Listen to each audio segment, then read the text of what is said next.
healthy. Okay? Alam na natin siguro yung mga maintenance, pero we just maintain to be healthy. Baka mamaya, kailangan tayo ng, talaga, ang tawag ng Call of Duty talaga na assist, wala na, tayo pang unahan, may stroke. No? Marami ako nakitang ganyan, marami akong nilibing, no?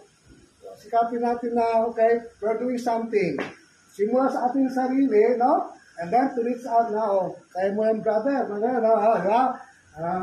then to help one another. Simulang trabaho, may trabaho, we work together. Kasi kailangan natin ang tinatawag na synergy. Lahat na meron tayong energy, di ba? Kaya napunta kayo nga dito. Pero if you combine together to work, to improve the command, ito ayusin ko yung CL, for example, kasi dati po ako sa NOCOM. Northern Luzon Command ako, then I was the group's commander, okay? And then sa second task, then nilagay ako dito sa first task, no?